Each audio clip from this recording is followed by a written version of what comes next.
Hi peeps, today we're learning about empirical formulas. So first some definitions, and then we'll be taking some masses of elements and figuring out the formulas of the compound. This is what you would do in lab, is figure out what elements are in a compound and then figure out the formula from the ratio of moles.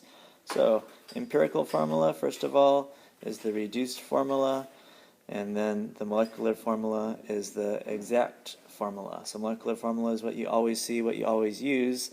The only reason we have an empirical formula is because that's the one that you would get in an experiment. So empirical means from data. So that's the only use of it, is then to find the exact formula basically. So for example, C2H6 is an exact formula, that's ethane, but you could reduce that and you would find a ratio of moles of CH3 for your empirical formula. So steps to finding an empirical formula. First, you need a mass of each element, and then you convert to moles because you're trying to find a formula which is subscripts, and subscripts are just numbers just like moles are. And then you find the ratio of moles. That means the smallest whole number ratio, because formulas are always talking about whole atoms, so you need whole numbers. And empirical formula is going to be reduced, so you need the smallest number. So steps: mass mole ratio. Here's an example. Just finding the molecular formula. If you have the empirical formula already, you have to be given the molar mass in the problem. So empirical formula, let's say, is a certain number and it has certain subscripts. Well, you're just going to compare, well, how much bigger is the whole thing from the molar mass on the periodic table than the mass of just the empirical formula that you add up just from the empirical formula. So like if it's 2 times bigger, it has twice as many atoms, so then you multiply the subscripts by 2.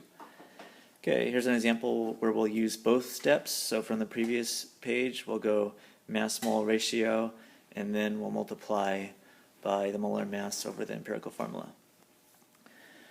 So we're given percents.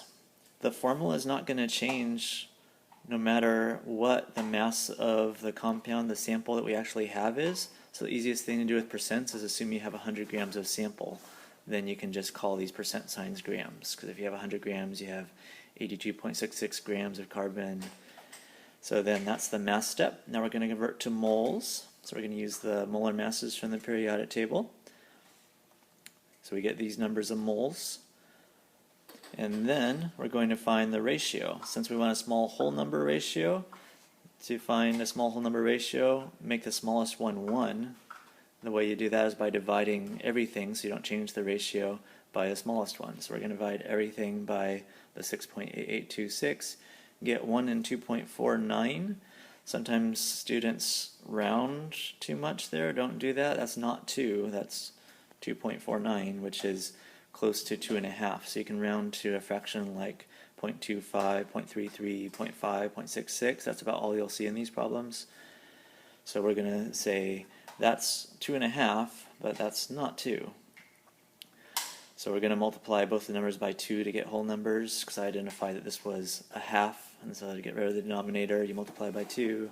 So you get 2 and 5, so the empirical formula is C2H5. We said the steps for mass mole ratio, so if that makes sense, that's great.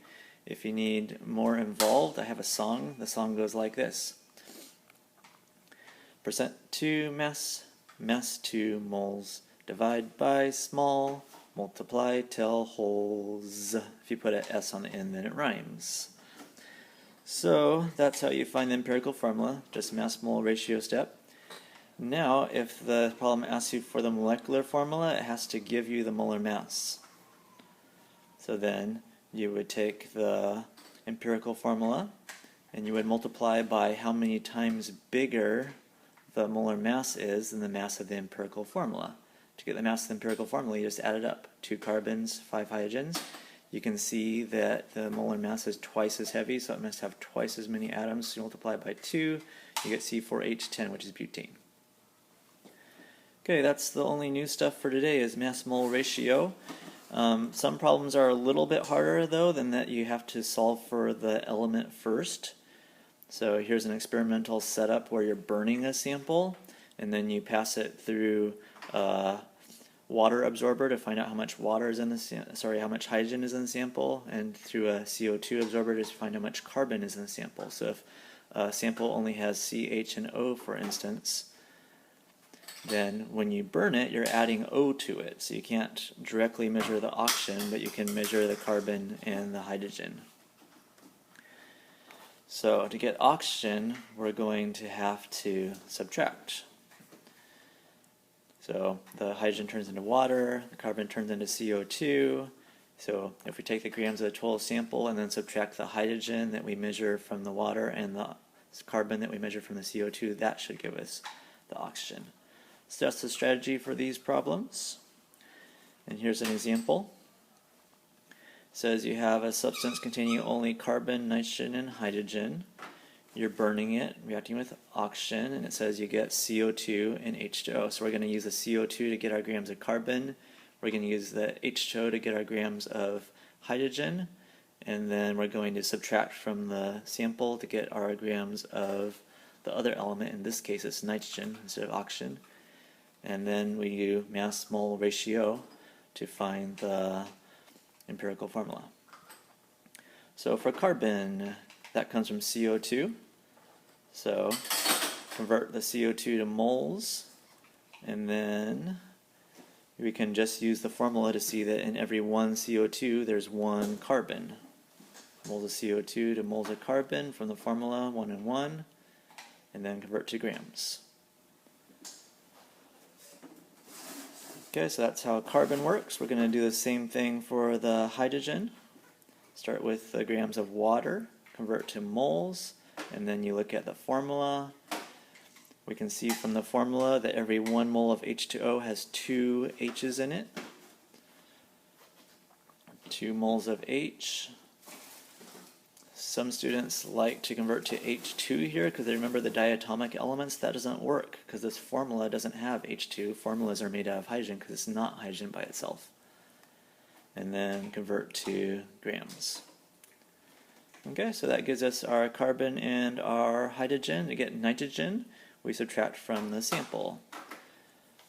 So that's going to be 0.05211. Okay, now we're back at a percent to mass, mass to moles, divide by small, multiply till wholes problem.